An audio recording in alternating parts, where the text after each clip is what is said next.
नमस्ते, सत श्री अकाल। यूट्यूब चैनल जम हैरान reaction. It's me your host हजा वसीम। मेरे साथ है मेहराना से।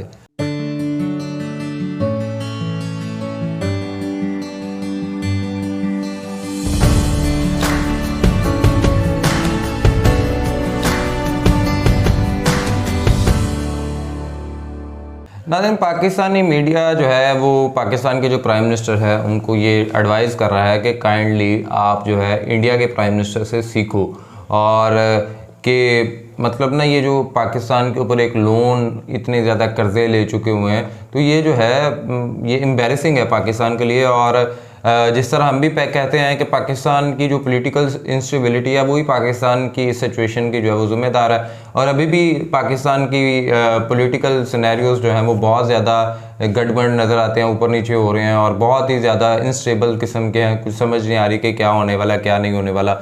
तो ऐसे में पाकिस्तान जो है वो लिटरली बैंकरप्ट होने के करीब पहुंच चुका हुआ है, शायद पता नहीं कहां तक पहुंच चुका है। और जो है चीज़ें आर्टिफिशली तौर पे चीज़ों को लेके चला जा रहा है। होप सो कि कुछ बेहतर हो जाए, लेकिन पाकिस्तानी मीडिया ये कहते हैं जी कि आपको इंडिया के प्राइम मिनिस्टर से सीखना चाहिए, और ये तो हम भी कहते हैं। लेकिन अभी एक वीडियो है और इस वीडियो को देखते हैं। इस वीडियो का लिंक आपको डिस्क्रिप्शन में मिल जाएगा, लेकिन साथ साथ अगर आपने हमारे चैनल सब्सक्राइब नहीं किया बस सब्सक्राइब अवर चैनल और बेल आइकन को लाजमी प्रेस कीजिएगा। नमस्कार, welcome you to world affairs. Now Prashant Dhawan. Now recently आप लोगों ने सुना होगा कि पाकिस्तान के मीडिया की तरफ से कुछ स्टेटमेंट आई है, बड़ी स्टेटमेंट आई है इंडिया को लेकर। बार बार पाकिस्तान के मीडिया ने यह कहा है कि अब पाकिस्तान के पीएम को सीखना चाहिए भारत से। और साथ ही साथ हमने ये भी देखा कि पाकिस्तान के करंट पीएम शहबाज शरीफ जब ये अपने सिविल सर्वेंट्स, नए सिविल सर्वेंट्स को स्पीच दे रहे थे, तब इनके मुंह से निकल गया कि हम एक एटॉमिक पावर है, तब भी आज के समय भीख मांग रहे हैं। अब मुझे भीख मांगते हुए भी अजीब लगता है। अब पहले मैं आपको बता दूं कि यहाँ पर हुआ क्या है, शहबाज शरीफ ने क्या कहा, फिर हम आएंगे कि पाकिस्तान का मीडिया किस तरीके से अपनी गवर्नमेंट को कह रहा है कि भारत को लेकर पॉलिसी चेंज करने का समय आ चुका है। ना फर्स्ट ऑफ ऑल, जिस तरीके से भारत में IAS है, इंडियन एडमिनिस्ट्रेटिव सर्विसेज, उसी तरीके से पाकिस्तान में ना इनका होता है PAS, पाकिस्तान सिविल सर्विसेज। अब हालांकि देखो हमारे यहाँ UPSC बोर्ड है, इनके यहाँ इनका बोर्ड होता है CSS। और इसी का एग्जाम पास करके पाकिस्तान को अपने टॉप लेवल के ब्यूरोक्रेट मिलते हैं। ये ब्यूरोक्रेट जो कई सालों तक पाकिस्तान की सरकार चलाते हैं, चाहे PM इमरान खान बने या शहबाज शरीफ बने, ये लोग किसी ना किसी डिपार्टमेंट में काम कर रहे होते हैं। तो IAS ऑफिसर्स या फिर पाकिस्तान के केस में PAS ऑफिसर्स, ये बहुत ही इंपॉर्टेंट पार्ट होता है कंट्री का।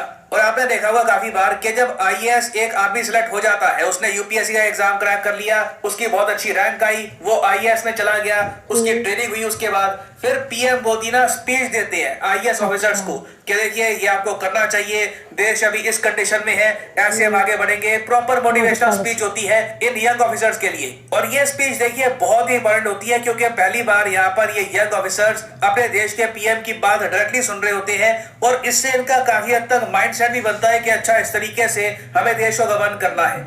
अब शहबाज शरीफ भी ना अपने ब्यूरोक्रेट्स को, जो नए इनके ब्यूरोक्रेट्स हैं, उनको स्पीच दे रहे थे, उस टाइम इन्होंने ये कह दिया कि मेरे लिए आज के समय एम्बैरेसिंग है और ज्यादा लोन्स मांगना। मैं दूसरे कंट्रीज में जाता हूँ, फ्रेंडली कंट्रीज में जाता हूँ लोन मांगने के लिए, मुझे खुद एम्बैरेसिंग लगता है कि ये लोग मेरे बारे में क्या सोच रहे होंगे। और इसी बात को लेकर शहबाज शरीफ की आलोचना हो रही है कि ऐसी बातें आप यंग सिविल सर्वेंट्स को नहीं कहते, स्पेशली एक ऐसे टाइम में जब पाकिस्तान के पास वैसे सिविल सर्वेंट्स बहुत कम है। वैसे एक बहुत ही इंटरेस्टिंग बात आपको बता रहा हूँ, जिस तरीके से भारत में भी आप देखो UPSC के एग्जाम में हमारे यहाँ कोटा होता है, पाकिस्तान में भी ना बहुत बड़े स्केल पर कोटा आपको मिलेगा। हालांकि इनका 92% जो कोटा है ना, ये होता है रीजन बेस के, इतने परसेंट हो गए पंजाब के, इतने हो गए KP के इतने परसेंट हो गए सिंध के। तो सिंस पाकिस्तान में सिंध और पंजाब के अलावा बाकी जो रीजन है वो इतने पीछे रह चुके हैं, वहां पर बेसिक एमिनिटीज की इतनी ज्यादा कमी है कि काफी बार ना वहां से एस्पिरेंट्स एग्जाम देने के लिए आते नहीं है, आते भी है तो कहीं से भी रेडी होते नहीं है इस टाइप के एग्जाम के लिए।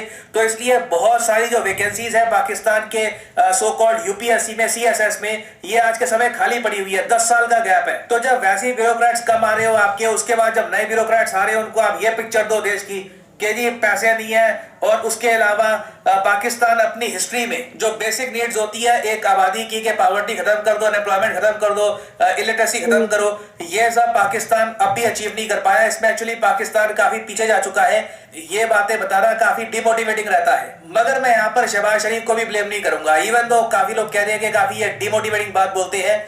जो बातें शहबाज शरीफ कह रहे हैं ना, बिल्कुल प्रैक्टिकल है, बिल्कुल सत्य है, क्योंकि 2025 देखो पाकिस्तान के लिए ना एक बहुत ही बड़ा साल रहने वाला है। मुझे याद है मैंने 1 साल पहले ये वीडियो करी थी अपलोड के 2022 में भारत को बहुत ही बड़ा कर्ज चुकाना है, कई पेमेंट्स करनी है, तो इसकी वजह से भारत का जो फॉरेन एक्सचेंज रिजर्व है ये थोड़ा सा नीचे जाएगा, जो करेंसी है ये भी हो सकता है कि हिट होगी, और इवेंचुअली हुआ भी, हमारा फॉरेक्स रिजर्व थोड़ा बहुत गिरा है, हालांकि हम मेंटेन कर रहे हैं कैसे भी करके। बट पाकिस्तान के केस में इन लोगों को 2025 में ना 73 बिलियन डॉलर्स की रिपेमेंट करनी है।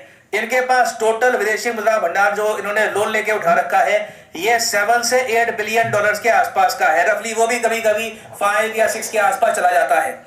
तो मुझे देखिए कहीं से समझ नहीं आ रहा, आई मीन कोई भी मैथ आप लगा लो, जो 2025 में डिमांड आएगी ना पाकिस्तान को कि वापस करो लोन, और जो इनके पास पैसा है, आई मीन चाइना, यूएस, सब लोग मिलके भी हेल्प कर दे, मुझे नहीं लगता कि 73 बिलियन डॉलर्स के आसपास का जो ये अमाउंट है ये पाकिस्तान रिपे कर पाएगा। मोस्ट प्रॉब्ली पाकिस्तान 2025 में डिफॉल्ट करने वाला है। ये हो सकता है कि थोड़ा पहले भी डिफॉल्ट कर दे, but it is coming. It is not a question of if, it is a question of when. ये सवाल नहीं है कि ये होगा या नहीं होगा, सवाल ये है कि ये कब होगा।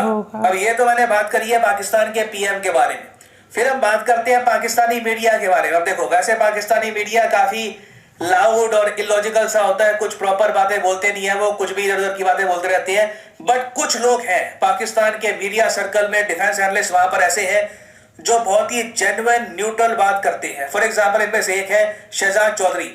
इन्होंने एक आर्टिकल पब्लिश किया जो इंडिया में बड़ा पॉपुलर हो गया है। इनका आर्टिकल पब्लिश हुआ था द एक्सप्रेस ट्रिब्यून में, और आर्टिकल का टाइटल है ऑन इंडिया। इन्होंने अपने आर्टिकल की शुरुआत में यह कहा कि अगर मैं हेनरी किसिंजर होता, हेनरी किसिंजर आपको पता होगा जब रिचर्ड निक्सन यूएसए के प्रेसिडेंट थे, उनके मेन एडवाइजर थे हेनरी किसिंजर, उनके फॉरेन सेक्रेटरी भी थे, मगर साथ ही साथ आप कह लीजिए मेन एडवाइजर थे हेनरी किसिंजर। इनको जियोपॉलिटिक्स का गुरु भी मानते हैं कई लोग, जो बहुत ही फेमस कोट है कि USA has no friends, it has no enemies, it only has permanent interest. ये जो कोट है ये हेनरी किसिंजर ने ही सबसे पहले बनाई थी। तो शहजाद चौधरी यहाँ पर कहते हैं कि अगर मैं हेनरी किसिंजर होता ना आज के समय, मैं यूएस प्रेसिडेंट का इतना खास होता, आज के समय दुनिया भर के लोग मुझे मानते हैं कि जियोपॉलिटिकल गुरु हूं मैं और लोग मेरी बात सुन रहे हैं, तो मैं एक ट्रस्टी लिखता। ट्रस्टी आप कह लो, एक लंबी किताब कह लो, एक बहुत बड़ा डॉक्यूमेंट होता है, एक मैं ट्रस्टी लिखता, उसका नाम होता ऑल इंडिया। और आगे इन्होंने ऐसी जी भर के तारीफें करी है इंडिया की करंट गवर्नमेंट की। ये कहते हैं कि इतना मॉन्यूमेंटल चेंज देखा गया है इंडिया के फॉर्चून में पिछले कुछ सालों में कि इंडिया अब ग्लोबल स्टेज पर अलग ही दिखता है। फिर ये आगे कहते हैं कि मोदी, अब इन्होंने कुछ रिस्पेक्टफुल तरीके से नाम नहीं लिया कि प्राइम मिनिस्टर मोदी या फिर जो भी मिस्टर मोदी, सीधा लिख दिया Modi may be A despise name in Pakistan. चाहे मोदी से लोग नफरत करते हो पाकिस्तान में, मगर पीएम मोदी ने कुछ ऐसा किया है जो उनसे पहले कई प्राइम मिनिस्टर नहीं कर पाए। अब देखो जब पाकिस्तान के डिफेंस एनालिस्ट, इतने बड़े डिफेंस एनालिस्ट ये बात कहे ना, तो it is hard to disagree with him. फिर आगे ऐड किया है कि इंडिया आज के समय अपनी फॉरेन पॉलिसी में जो चाहे वो करता है, और साथ ही साथ इंडिया की फॉरेन पॉलिसी बाकी दुनिया एक्सेप्ट भी कर लेती है, कोई इसको अभी तक रेजिस्टेंस फेस नहीं करनी पड़ी। मेन इनका यहाँ पर हेड ये है कि दुनिया की 2 अपोजिंग सुपर पावर्स हैं, एक यूएसए और एक रशिया, दोनों के साथ इंडिया के बहुत ही करीबी रिश्ते हैं। एक के साथ क्वाड बना रखा है, दूसरी साइड अब ऑयल परचेज कर रहे हैं। ये एक डिप्लोमेटिक तख्ता पलट नहीं है तो क्या है, ये इन्होंने लिटरली लैंग्वेज यहां पर यूज करी है। If this isn't a diplomatic coup then what is it. और आगे ये भी ऐड करते हैं कि इंडिया आज के समय बहुत इंपॉर्टेंट है दुनिया के लिए, not because of it size, size तो खैर बड़ा है, आबादी भी बहुत बड़ी है। इंडिया बहुत ही इंपॉर्टेंट इसलिए भी है क्योंकि ये बाकी कंट्रीज को ना एक राह दिखाता है कि कैसे आप अपने इंटरेस्ट को मेन कोर सेंटर पॉइंट रख के आगे बढ़ सकते हैं। उसी के साथ साथ इन्होंने ये भी कहा कि इंडिया में एक प्रॉपर फंक्शनल पॉलिटी है, मतलब कि आप जो भी कह लीजिए, भारत में प्रॉपर डेमोक्रेसी है, भारत में इलेक्शन होते हैं, इलेक्शन के बाद सब लोग रिजल्ट एक्सेप्ट करते हैं। जो यूएस या ब्राजील में हुआ था रिसेंटली, वो हमारे यहाँ नहीं होता। उसके अलावा एग्री सेक्टर में इंडिया टॉप प्रोड्यूसर्स में आता है।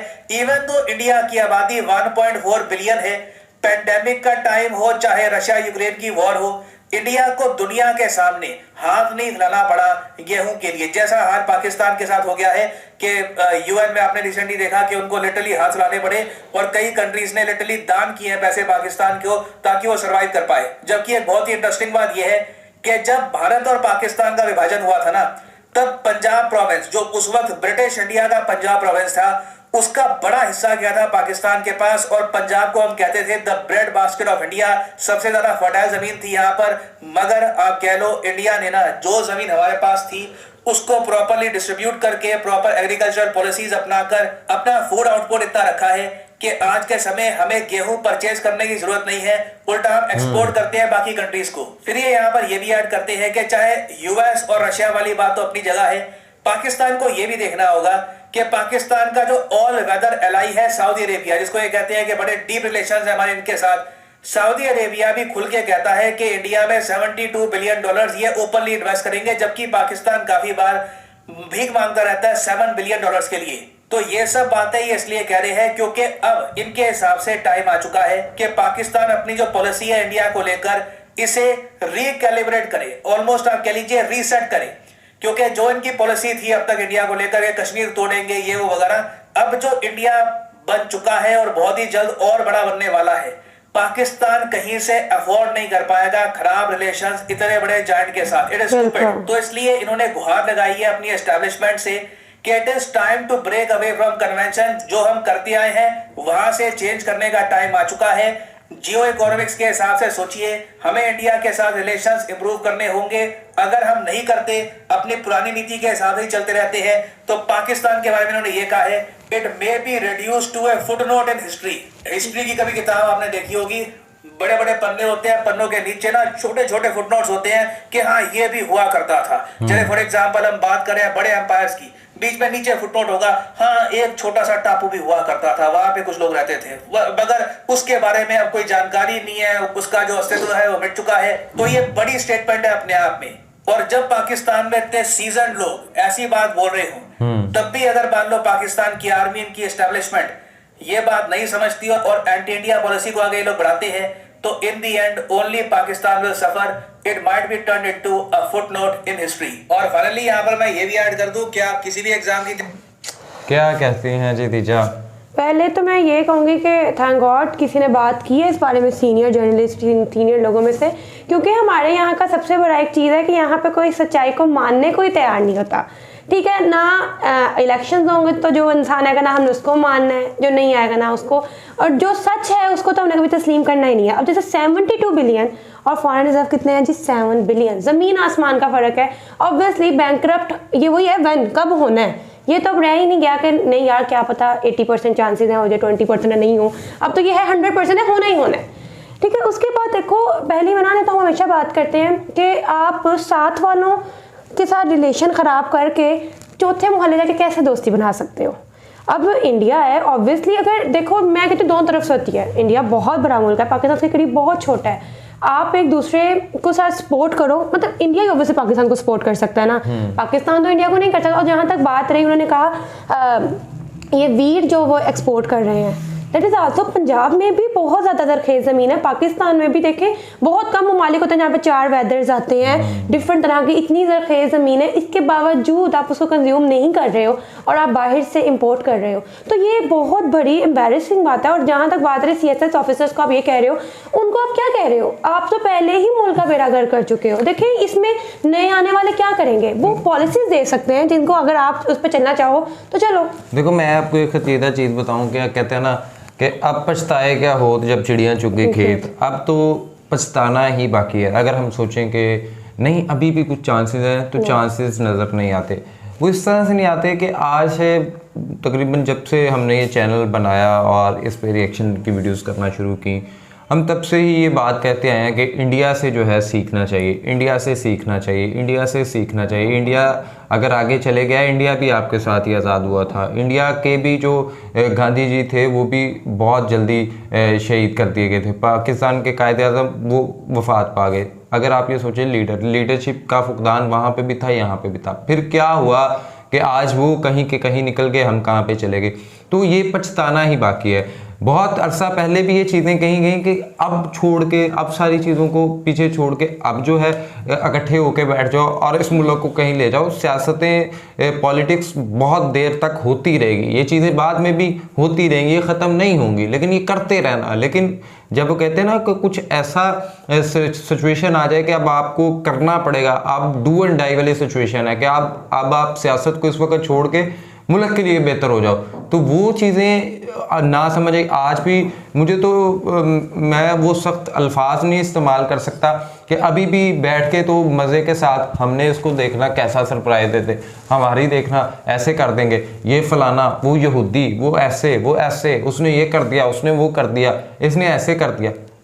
कर लिया ना, जिस पाकिस्तान की सीट के लिए आप लड़ रहे थे ना, जब वो पाकिस्तान ही नहीं रहेगा तो फिर चाहे उसकी सीट्स के लिए करना है, क्या करना है। जिंदाबाद पाकिस्तान जिंदाबाद के नारे तो हम बड़े लगाते हैं, लेकिन बात यह है कि ये खुद इनकी अपनी ही जो है वो करतूतें इस तरह की होती हैं कि जो पाकिस्तान को जिंदाबाद के अलावा कुछ और कहने पर मजबूर कर रही होती हैं। खुद ये बैठ के बड़े बड़े नारे लगा रहे होते हैं, और बाकी हैं कौन से मुल्क के ऐसे लीडर होते हैं कि जो खाएं इस मुल्क का, रहें इस मुल्क में और इस मुल्क की वजह से मशहूर हों, और बाद में वक्त आने पे जाके बाहर के ममालिक में सेट हो जाएं और कहें कि हाँ भाई ठीक है पाकिस्तान था। ये लोग अपनी कंपनी, एक कोई ऑर्गेनाइजेशन बनाई होती है कि जहाँ पे हमने जाना है, बिज़नेस करना है, प्रॉफिट लेके आना है और चुप करके अपने घर वापस चले जाना। तो इनके घर तो पाकिस्तान में है ही नहीं है। ये पाकिस्तान सिर्फ इनके लिए खिलौना है, जितनी देर ये खेलते रहे। जब ये टूट गया बस फिर ठीक है, फिर कोई नया खिलौना देखेंगे, कुछ नया करेंगे, तब यहाँ कहेंगे अच्छा चलो अब कोई नहीं, बात नहीं, बड़ा खेल लिया, अब खिलौना टूट गया, कुछ और करते हैं। तो यही सिलसिला चलता है। बाकी इस चीज़ पे जितना भी एम्बेरस हुआ जाए, जितना भी अफसोस किया जाए, जितना भी इसके ऊपर गम गुस्सा किया जाए, कम है, क्योंकि जिन लोगों के पास पैसा दौलत सब कुछ है वो तो सरवाइव करेंगे, चाहे यहाँ पे कर लें चाहे कहीं और जाके कर लें। तो जो गरीब लोग हैं, जो मुल्क के लिए कुछ करना चाहते हैं, या जिनकी मुल्क के लिए खिदमात हैं, जो किसान है, जो मुल्क का मिडिल क्लास है, जो मुल्क को चला, वो तो बस फिर अपनी जगह पे वो उनका तो सत्यानाश हो चुका। आप क्या सोचते हैं, क्या हो सकता है पाकिस्तान को और किस तरह से ये बेहतरी की तरफ जा सकता है? लाजमी कमेंट बॉक्स के अंदर बताइए। वीडियो को लाइक कीजिए, शेयर कीजिए, चैनल को सब्सक्राइब कीजिए, बेल आइकन को प्रेस करें, इंस्टाग्राम आईडी मेंशन फॉलो करें, सेशन दें। तब तक के लिए अपने मेज़बानों को दुआ में याद रखें। अल्लाह।